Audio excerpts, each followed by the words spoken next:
Should we legalize bestiality? I don't know. I don't really care about bestiality. Is that all you think about is fucking animals, or? Well, I'm surprised on your take on that. The reason I bring it up is we're allowing so much sexual deviancy. We're starting to allow everything. And if you can't take a hard stance on that, then that changes my perception on your entire political view. Yeah, I think you should. I think it should be legal. If we started I don't care. I mean, yeah. you could deflect with humor, but I'm not deflecting. It should be. As long as we can kill and torture animals, I don't know why we can't fuck them. Yeah, I don't care. Go for it. Okay, so bestiality should be legal in Destiny's ideal world. Well, yes. Yeah, absolutely. Yes. Okay, and incest should be legalized. I don't even know if incest is illegal. Most of the bad things that happen under incest are already illegal. I don't think it is in every state. There should be no punishment. Okay, how about not even legally? There should be no shame. That's one thing that I've noticed traveling the world is that there's an element of shame that keeps everything intact because people don't want to act. They don't want to pass these taboos that have been instilled by society. Do you think that there should be no shame for incest? No, I think for incest, probably there should be. Yeah, because most incestual relationships are really bad. What if it's like two consenting while they're healthy and they like doing it? It's just fun. Then they can go for it. I don't care. Just like how Muslims are okay with Muhammad fucking a 9-year-old, I think that incest is probably not the biggest deal in the world. Wow, hi, what's up, buddy? Hey, what up? How you doing? Pretty good, man. Well, you in Miami? What you up to? In Miami, just streaming and memeing, you know? Same as always. I'm not interrupting anything super exciting, right? I haven't spoken to you in a while. No, just watching a video. Can always pause. There's been a lot of new stuff since the last time we spoke. A lot of stuff that we could talk about. Yeah, sure. What's up? There's a couple things that I have going on. I have Jesse Lee Peterson tomorrow, so I could ask you about that, about how to speak to him. There's also the Adam 22 blah, blah, blah thing that you already know about. Everyone's talking about that. And also Tristan Tate following you and then also mentioning Nick and addressing certain groups of people and answering a question. Yeah, whatever you want. Are you in LA now? I'm back. I was in LA and then went to Thailand, went to Phuket for a while, just got back. You're doing JLP, you're doing it remotely, or? Yeah, I'll do it remote, but I wanted to do it in person, but I didn't know he was in LA. Gotcha. Yeah, well, first, what do you think about Tristan? Did you see Tristan Tate's answering certain questions? About the Jew stuff or whatever? Yeah. What's your take on that? I mean, obviously, I agree. You agree that it's not worth talking about and you should just get money and go on dates? There's almost nothing there. People that obsess over it are generally losers. They generally offer no good solutions or advice or things to live in life. Anybody that offers grand conspiracy narratives about how the world is run, it's usually disempowering as fuck, and it's just annoying to deal with. And I don't know. But obviously, that's my take on it. Well, I understand your point about the obsession thing. There are a lot of people that obsess over it, and usually the people that do don't have anything really going on, and so they get satisfaction from thinking that everything's out to get them online. A lot of them are nerds in their basement all the time, spam posting on cartoon accounts.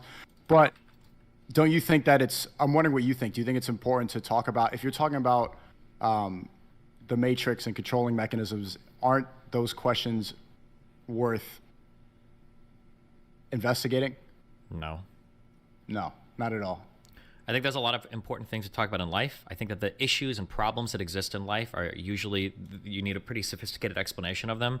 Talking about like Jews or the Matrix is just a way to shortcut all of the critical thinking into putting all of the ills onto some external boogeyman. Like rather than saying, like integrating certain minorities into the country is very difficult, or sometimes we might want to do things and they end up backfiring. Sometimes, policy is really hard to write. Those answers are unsatisfying, even if they might be the answer. And it's way more satisfying to think like Jewish boogeyman uses Holocaust to get all of us to destroy society. Like that's a really fun, it's cool, it's sexy, it makes you feel like you have access to some special information. But at the end of the day, it doesn't get you any closer to solving any problem whatsoever, in my opinion, obviously. Yeah, it's not very practical, like making it out of the Matrix and getting your money up and becoming self-sovereign and all that stuff.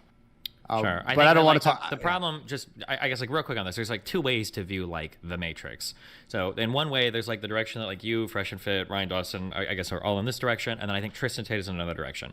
In one world, the Matrix is like there's this system of people that are trying to disenfranchise men, delete masculinity, oppress white people, and they're doing so that they can leverage institutions like the banks and the WEF in order to enrich themselves while stomping on the necks of like all these other groups beneath them that might challenge them. That's like one version of the Matrix. I think that's what like your crowd in general kind of subscribes to.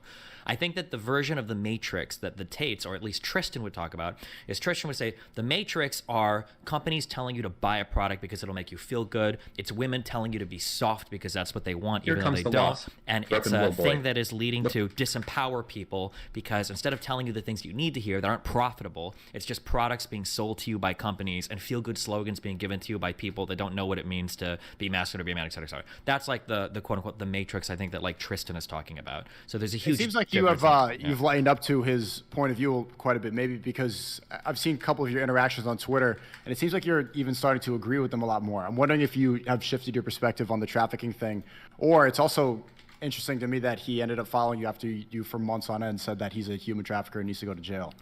No, I mean, there's always going to be things that they say that I probably agree with, right? There's going to be things that I say, things that he says that I disagree with. I still think they almost for certain are traffickers. But I mean, like I said, the caveat I always give is unless they lied in all of their YouTube videos, that's probably not true. But I mean, I told him as much personally in DMs too, where I said it's, yeah, I mean, obviously I think you guys are traffickers, but I mean, they should go to court, have their day in court, do their shit. But. And he wasn't upset with you? He probably had a cordial conversation. I mean, he was a little upset. I guess he didn't know that, but I mean, I told him, and he said, "Well, we'll see what happens." I said, "Good luck in court." I mean, we'll see what happens. Okay. Respect you sticking to that point of view even after that. What's your whole take on? Well, how should I approach the Jesse Lee Peterson interview? That's like one of your most popular interviews of all time, and I think he's a really interesting guy. I actually agree with him quite a bit. I posted this clip the other day from my No Jumper podcast where I was talking about how black culture promotes a lot of negative behavior, and a lot of times black people will drag black people down way more than they ever blame white supremacy for. For example, when you start to make it up in the world, or you start to speak properly, or you start to dress more respectably, black people like use words like you're speaking white, or they'll bring you back down and say that you're a coon and all this stuff. Say that you're simping for white people when you try to make it out of the, and you kind of see that response in the quote tweets. Everybody is saying like, oh, you can't speak on black culture if you're not black, blah, blah, blah. Why is he talking about this? He doesn't know about jazz. It's like, okay, first off, no black person, like who goes to jazz concerts anymore? Who listens to jazz? Who are all the top black artists? They're all, promoting murder. Sexy Red is like saying my coochie pink, my booty hole brown, Cardi, all the major black artists are promoting degeneracy, which is something that we all know, but when you talk about it, they immediately try to silence you saying you're racist. So I kind of saw a good response there, and I think that's something worth talking about. And maybe even something you agree about. I was listening to a streamer before you saying that you could tell somebody is racist right away, but people will call me racist for that, and I saw a lot of people upset with me and calling me racist, but I'm just pointing out something that if I was blacker, they would probably nod their head and agree with. When Ye talks about it, they say it makes sense. But when I talk about it in a room with Adam 22, they immediately say like, oh, look, he follows Richard Spencer. He hangs out with Nick Fuentes. He's a white supremacist sympathizer, all this stuff. Okay.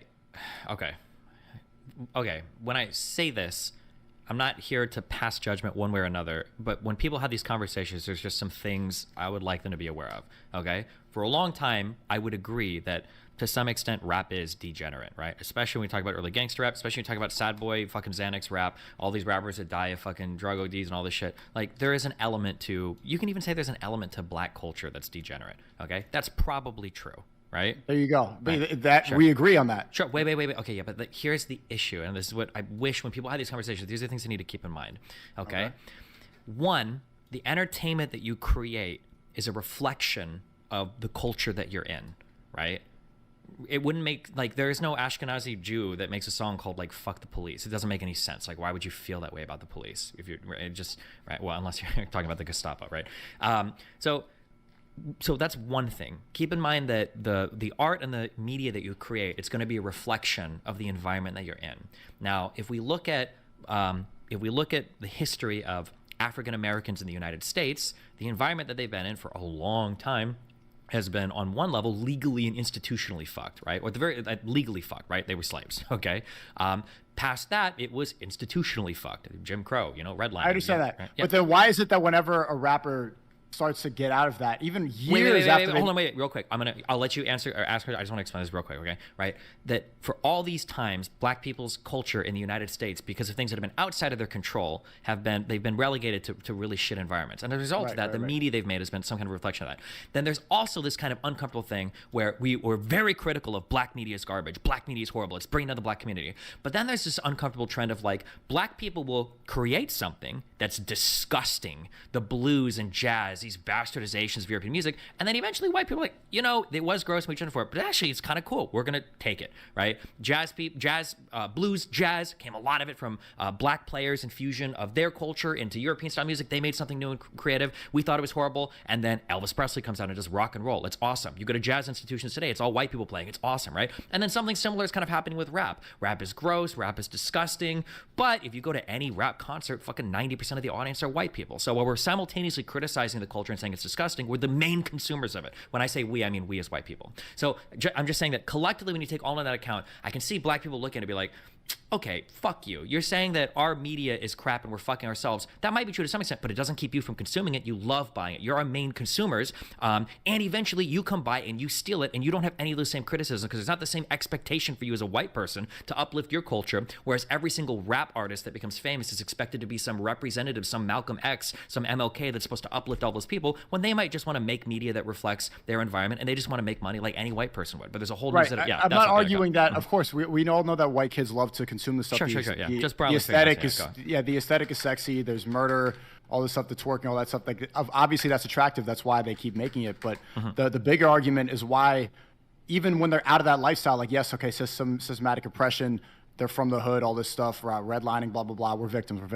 That's always the main black mentality in America, is that we're always victimized and white supremacy is holding us back. But how come when they start to elevate, when they start to get out of that, even years after they've been out of the gang lifestyle, that's all they know how to continue rapping about. That's all they know how to, even when they have nothing to do with it for years and years and years, their whole aesthetic, all of it is, they even will stay in the gang mentality. They'll be around that just so that they could keep that aesthetic going. Because they'll purposely surround themselves with that aesthetic and ideology and that lifestyle to sell more music. They won't live that whatsoever. They'll be at nice dinners. They'll be traveling the world. They'll be in private jets, and they're still talking about gangbang and GDK, GDBD, all this stuff. Because your upbringing and how you get success is largely going to shape a lot of your life. You make money doing it, people want to hear it, and it's something that you carry with you forever, right? This is part of the criticism. I don't want to get like too much into other stuff because I don't want to disagree too much, but like a lot of the things that red pillars say about how they move through relationships actually makes a lot of sense if you look at it through a poor lifestyle. When you talk about, like, for instance, a lot of red pillars, when you guys talk about how you manage relationships, when you say the man leads, one of the reasons why that you guys always give about men leading is if you get into a fight, if somebody breaks into your house, this is poor ghetto mentality, right? No middle class person is thinking like, I need to lead my woman for when I have to fight for her life, because middle class and wealthy people don't think that way. But even these red pillars that make like millions of dollars, when was the last time Myron got like jumped with a dude in a gun trying to kill him and his girlfriend, right? Actually, that's not true. Recently they were at the restaurant after a show, and he had to protect everybody because he's always carrying a gun. And he said, like, everybody get behind me, because there was a fight that went on in the middle of the restaurant. So even when you start making money, that's all. There's always a risk. There's always a possibility. No. Come on. Well, it might happen every now. First of all, was this a random dude or was this like a fan or whatever, right? Like, and it was a random altercation at the restaurant. But when it does get down to that, it's always the man that has to protect. He's the one carrying the gun. He's the one who's the most what you're physically saying. capable. I understand what you're saying right now. This is broky mentality. This is ghetto mentality. Nobody in like the wealthy world thinks this way. You call the cops or you just leave. Nobody's thinking about like how do I need to move in case of a fight? Like nobody's building their life around these interactions. Well, no, you're equating it to that he needs to get in a fight. He's the one carrying the gun. He's the one who's going to be most capable with a weapon in that scenario. He's going to be better at it than a woman in all scenarios. I understand what you're saying, but I'm saying this is like 0.1% of what you're thinking about. But when you listen to red pillars, it's like 85% of like how the world is built is around surviving fights. Like, it's just most people just don't think about that, right? You spent some time in Miami Beach. You've been in LA. Like, even in LA, like most places, this shit is not happening. I lived in LA for 3-4 years. I've been to a ton of different restaurants. I've been in fucking weird places in Hollywood, homeless people. Like, I've been down in Miami Beach now. I go all over Brickell, Miami Beach. Like, it's just not something I think about. It's not ultimately, but the bigger point of it's not just about the fact that it's happening all the time, but it's just having that mentality will lead a better relationship. That's sure. being the I'm protector just saying will, that. Sure. All I'm trying to illustrate here is that like that is something that comes from a certain type of background.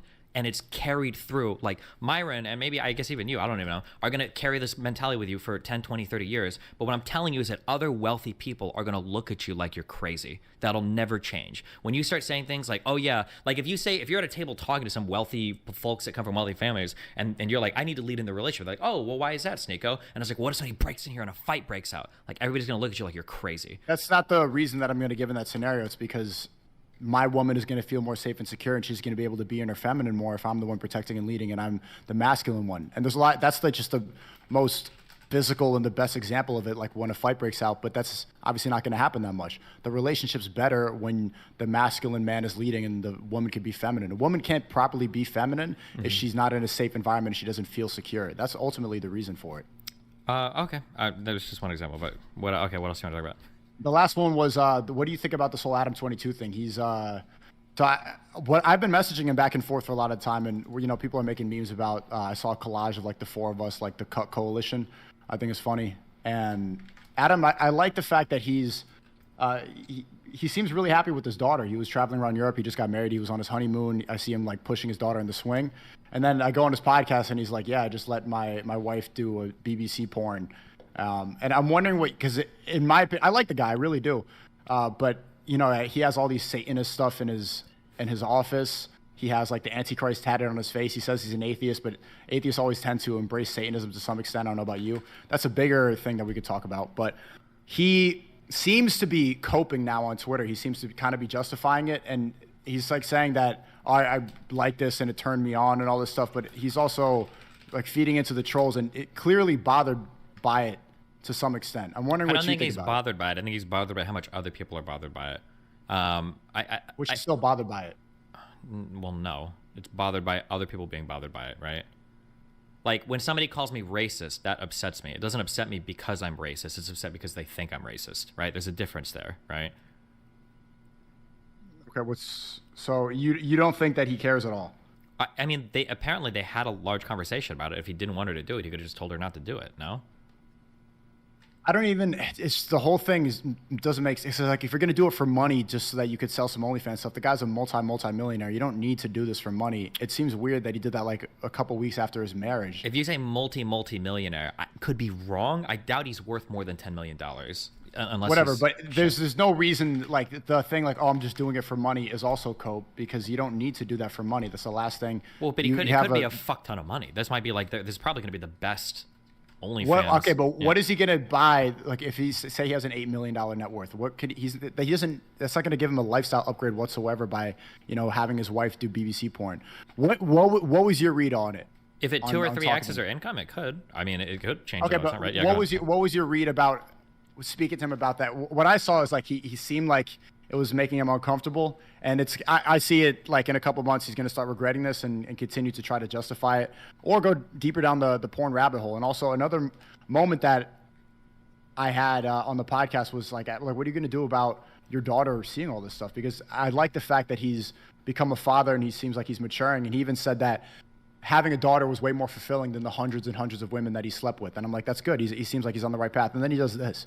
And then I asked him, like, how are you going to explain this to your daughter? They already did. He's already got a fuck ton of tattoos. They already literally shoot porn. They do a podcast with women that they fuck afterwards, right? Is this going to be the thing that... This is different. This is okay, but it's so even if it's not just about the difference that it has on the child, the perception is the biggest part about it. The perception in these like really weird like red pill communities where you guys think it's okay for you to like step out on your woman, but it's not okay for the woman to step out on the guy. I think for most people... It's not red pill. It's just everybody. No. Everybody, that's red pill. That's only red pill. It's not red pill. Go and talk in any country movement. Men don't cheat on their wives, and it's okay. That's not true. It's not about the in between the relationship. Is also public perception. Because what I'm saying is that the kid is going to get bullied for this, and it's going to come up. And what matters more than just like how the mother and father deal with it is public perception. So once the daughter sees that and sees like, okay, mommy got BBC'd, that's going to be different on the child's mentality than okay, like they did some threesome porn. Both are bad, but one is completely different because that's the type of that's the number one biggest humiliation ritual for a white guy. Maybe if you're racist, I don't. That's just true. I mean, it's the number one porn subject for white guys. It's always like black on white. The That obsession is the with, number. like, It's not an obsession. Look, it Jesse, is an obsession. The idea that like if my girl like well, it's a white guy obsession, but I am talking about no, public perception. it's a black guy in red pill space. It's a black person obsession too. I think that if you were to poll the average red pillar and you were to give them a woman, you say, would you rather she fucked like 5 black guys or 1 dog? I think they'd rather like or like 5 dogs or 1 black guy. I think the guy would rather take the doggy fuck a woman like every time. Like the obsession with BBC and black guys fucking white chicks or any chick is really fucking weird, and that's true of like everybody in these red pill space, even black guys. Sure, but you don't think that this is going to be a problem, because this is something that's completely new where we're trying to normalize this. OnlyFans is one thing, which is also bad, and like Instagram pictures is another level, but something like this, what lasting effect do you think that this has on a child's mentality? I don't think that. If you want to talk about what is the effect that doing like public like podcasts or porn has on child's mentality, that's one thing to talk about. But like to separate out like the BBC from everything else they do, I just think is really weird. But in terms of like the child's mentality, I don't know. It's probably gonna be rough. Any child with like a famous parent or a parent that does porn or whatever, there's probably gonna be extra challenges there that you've got to deal with as a parent, I would imagine. What did you notice when you were sitting on the podcast talking about it? I've seen it's still gets brought up so much with you. It's starting to die down more with me, but it's always going to be there forever. What was your read of talking to him about that? It seems like he tried a thing for having his wife do some things. He's having like some feelings about it. Almost everybody does, women included, after threesomes. Like, you know, they start to feel differently about it once they've actually seen it. Who knows where he'll actually settle on whether or not he thinks it's okay to do in the long term or not, but that's probably something he's thinking about a lot, I guess, I would imagine. Okay. But everybody has like feelings about like one of the most common like relationship enders for sexual things is like a woman is like, oh, I want to do a threesome, and then they feel good about it and they want to do it, and then they do a threesome with a boyfriend and they watch the boyfriend fuck another girl and like, and she gets traumatized, right? Yeah, she's like, I don't think I like this at all. Yeah, but so I mean, it's common, it happens. Yeah. So I see you're downplaying the public perception of it, because that is important, whether or not it bothers you personally more. The public perception does matter quite a bit, right? Like a woman doesn't get humiliated the same way when she goes in a threesome and feels bad about it the same way a man does, because that removes your masculinity. For a woman, it might make her insecure, but that doesn't remove her femininity. I mean, it's just going to depend on how secure they are in themselves. If you're secure in yourself, then public perception is who cares. Public doesn't live your relationships, you do. I don't know how Adam feels about his, but I would never let the public dictate to me my sexual activities or my relationship history. Because one, most of these people are virgins. And secondly, why would I let them? They don't live my life, I do. So do you think that taboos exist for a good reason? I think that fucking kids is a taboo. That's really good that's a taboo. But like having threesomes or doing things where all parties are consenting and like, I don't think that's necessarily the worst thing in the world. No, I don't think there needs to be a taboo around everything. Right. So you think that trans women are women, all this stuff, and like gay, all the sodomy, all that stuff is good. What do you think? I've been having this discussion with people. I think people inherently know that incest is wrong, or bestiality is wrong, right? Because it's unnatural. Like any sex that doesn't completely correlate to reproduction is wrong, right? That's what I believe. But I'm wondering what you think about that. You seem like to be okay with all this other, like the LGBT stuff and, you know, mommy doing BBC porn. Do you think that it's morally okay to have sex with an animal? Personally, wow. I don't really care because we already we already torture and eat animals, which is probably more fucked up than fucking animal. But I mean, like anybody that fucks an animal probably has a whole bunch of other weird problems going on in their head, I would imagine. Like it's okay. Like should bestiality be legal? Yeah, I don't give a fuck. Wow. Do you think that torturing and eating animals should be legal? I think that you should eat animals the halal way. They should be slaughtered.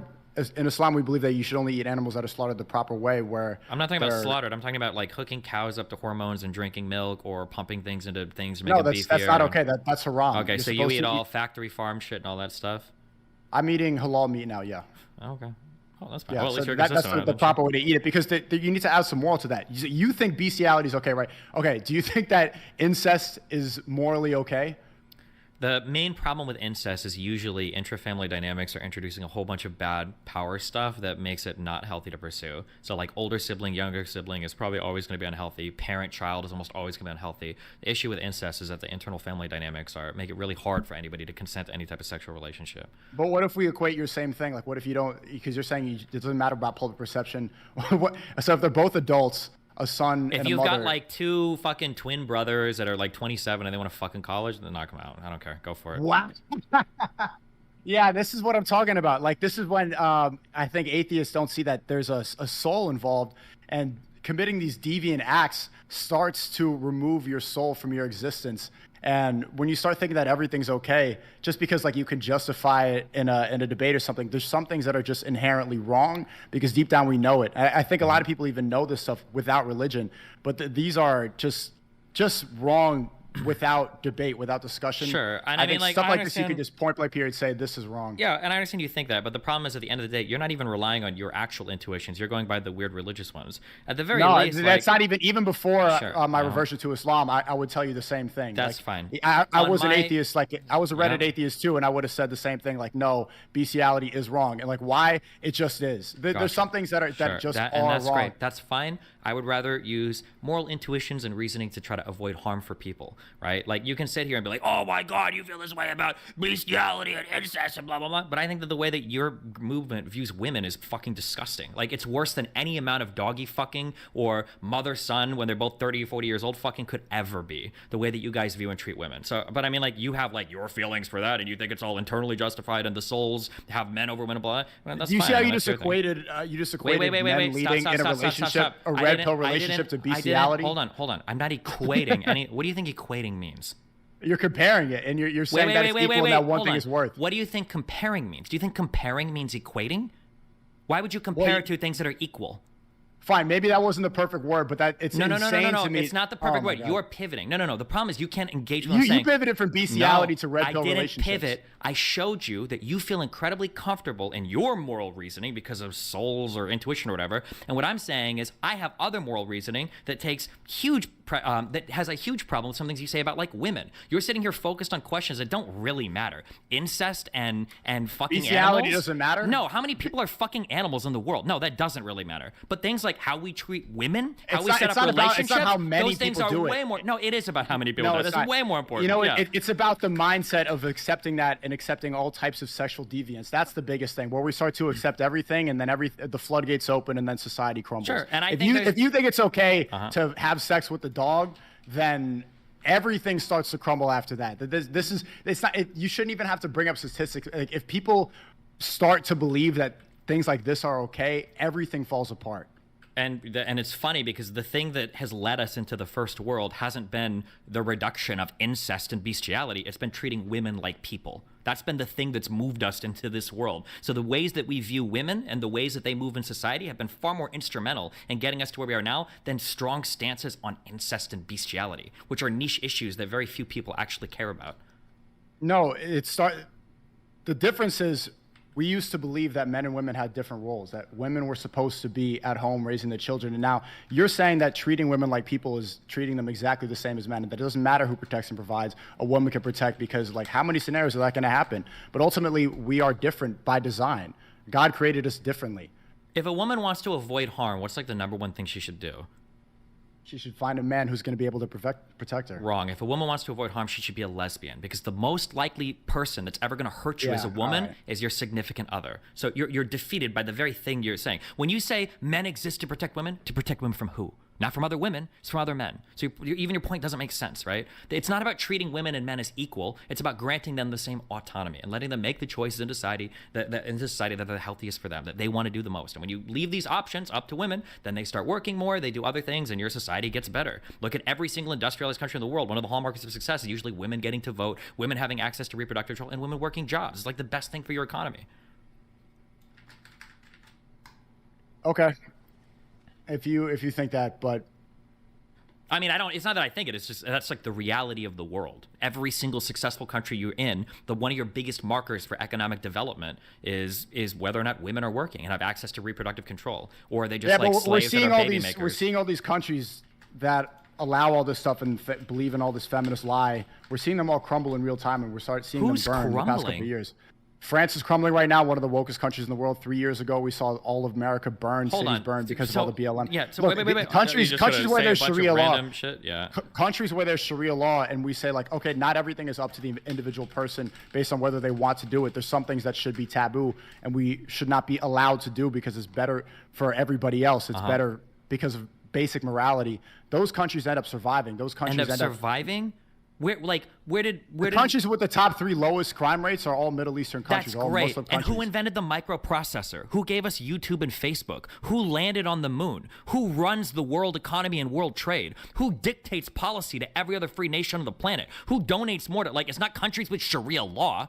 And those countries Sharia law can only do because they're sitting on fucking mountains of oil, right? Like, you don't exist without the United States, and I don't either. And you're trying to give me this idea like, well, Sharia law is good because we can make some women wear hijabs, and that's your marker for success? You're saying, no, my marker for... Also, France has France has a whole history of violent fucking protests. That's what they do. They kill their kings, they set their shit on fire. Has nothing to do... You see, you started bringing up all this... and everything that happens to do with industrialized society and the invention of technology and trade, like that's not how I mark a happy society. The ultimate goal is happiness, right? Like these things that your technological developments and stuff like that, you could argue that it's actually hurt happiness quite a bit. That isn't the ultimate marker of success, and I didn't argue for that at all. How are you finding happiness right now?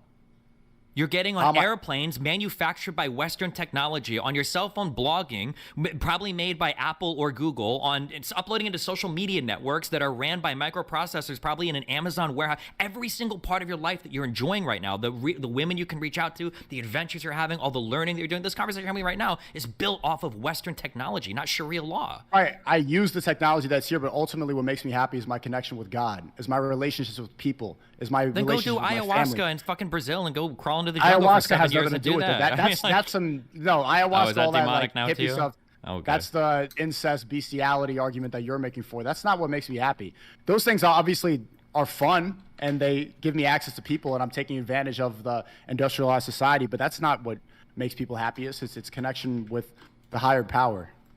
Okay.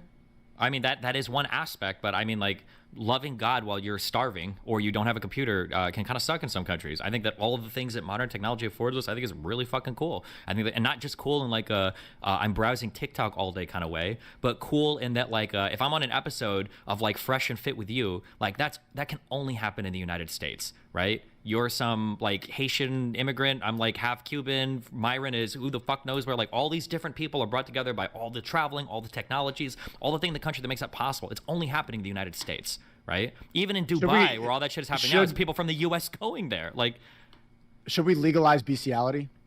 I don't know. I don't really care about bestiality. Is that all you think about is fucking animals, or? Well, I'm surprised on your take on that. The reason I bring it up is we're allowing so much sexual deviancy.